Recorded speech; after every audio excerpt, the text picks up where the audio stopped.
Sports wagering seems to be thriving, at least on the surface. And insofar as this is true, it means gambling operations owners are laughing all the way to the bank, while the great bulk of players go home with empty pockets. Hi, I'm Rex Rogers, and this is episode number 264 of Discerning What Is Best, a podcast applying unchanging biblical principles in a rapidly changing world and a Christian worldview to current issues and everyday life. Over the past 10 years, American sports gambling has changed from a largely illegal into a major commercial industry integrated into professional sports, media, and the popular culture. A turning point came in 2018 when the Supreme Court of the United States struck down the Professional and Amateur Sports Protection Act, allowing individual states to legalize sports betting. Since then, dozens of states have approved online and in-person sports wagering, creating a market worth billions of dollars annually. For example, for Super Bowl 60, February 2026, analysts estimated that $2 billion in legal wagers were placed in one day. For the 2026 NCAA men's and women's basketball March Madness, industry estimates project about $3.1 billion legally wagered. Technology has driven much of this growth. Smartphone apps allow users to place bets instantly from home or while watching games live. Companies such as DraftKings, FanDuel, BetMGM, and several more, originally known for fantasy sports contests, became dominant sports betting platforms. Advertising for gambling now appears constantly during sports broadcasts, podcasts, and social media. Betting odds are discussed alongside game analysis. One innovation, prop bets or proposition bets, sometimes also called side bets, now allow gamblers to wager on highly specific outcomes such as how many points a player will score, whether the next play will be a pass, or even the result of a coin toss. Because these bets can be offered continuously throughout the games, they encourage more frequent participation and repeated wagering. So-called micro-betting also allows for a greater range of betting options, as it provides a more granular level of detail for bettors to place wagers on. This increased level of detail can also result in higher odds and greater potential for winnings. Additionally, micro-betting is often faster-paced and more immediate, as results can be determined in real time during the course of a game or match.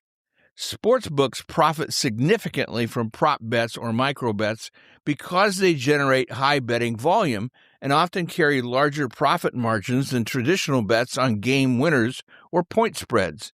Needless to say, the popularity of live betting and micro-bets has therefore become a major source of industry revenue growth. Prediction markets are another innovation that have developed alongside this trend.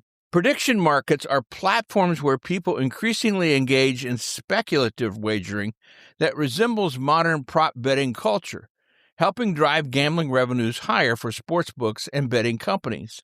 Prediction markets often resemble financial exchanges where prices fluctuate based on collective expectations. Advocates argue that these markets can aggregate information efficiently and provide insight into public opinion and probabilities. The largest prediction markets are Polymarket, Kalshi, and Betfair.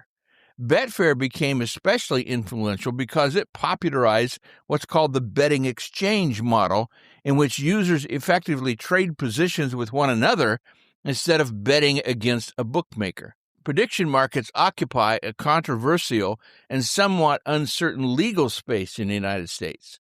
Some are regulated as financial products rather than as gambling operations. Critics argue that in practice, many prediction markets function similarly to sports betting and therefore raise the same ethical and social concerns.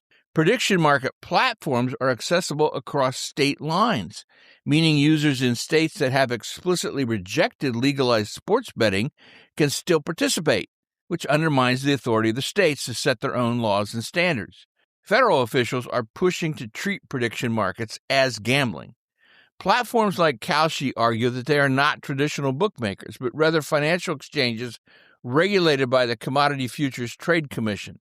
By framing wagers as financial event contracts, these platforms operate in many U.S. states with restrictive sports betting laws. Meanwhile, many international jurisdictions classify them as gambling.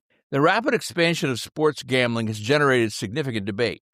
One major concern is gambling addiction, especially among young men and college-age audiences heavily exposed to betting advertisements. Easy access through mobile phones allows constant wagering, including live microbets on individual players during games, which may encourage impulsive behavior. Another concern is the integrity of sports competition. Heavy gambling activity raises fears about match fixing, insider information, and pressure on athletes or referees. College athletics are considered particularly vulnerable because many student athletes are unpaid and more susceptible to outside influence or harassment from angry bettors. Critics also worry about the cultural normalization of gambling. Sports once centered primarily on athletic competition and fans, but gambling now shapes how many viewers experience the games. At the same time, critics raise moral objections to gambling itself, and I am one of these critics. Historically, Christians have always condemned gambling because it promotes greed, exploits vulnerable individuals, and encourages people to seek wealth through chance rather than productive stewardship.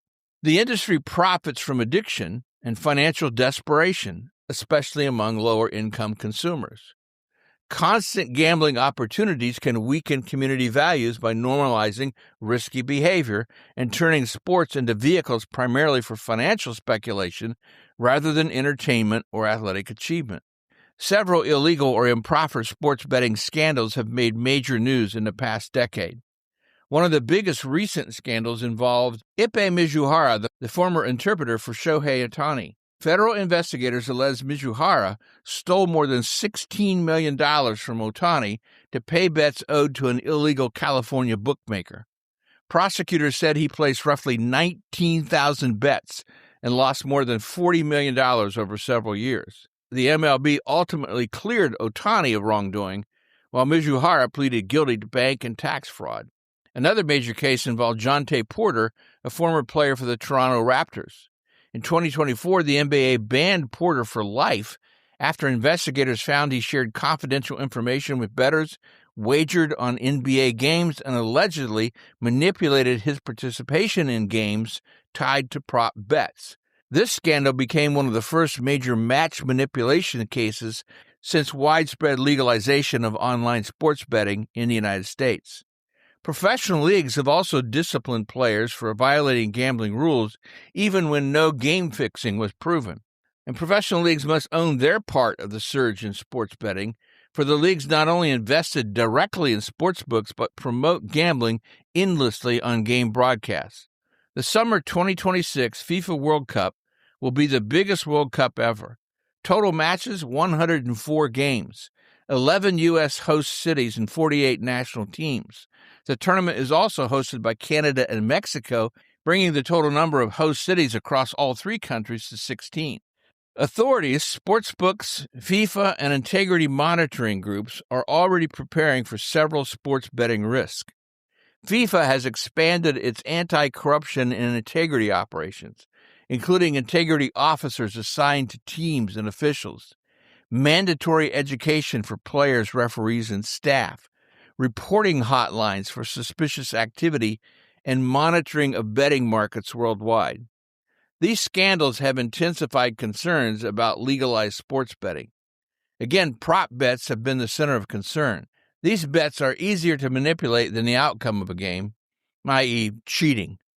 The history of betting is a story that never ends well. Gambling is a time bomb in a pretty package, a snake in the grass that sooner or later bites, sometimes leaving lifelong wounds. Well, we'll see you again soon. This podcast is about discerning what is best. If you find this thought-provoking and helpful, follow us on your favorite podcast platform. And for more Christian commentary, see my website, REXM as in Martin. That's RexMRogers.com, or check my YouTube channel at Dr. Rex Rogers. And remember, it is for freedom that Christ has set us free. Stand firm.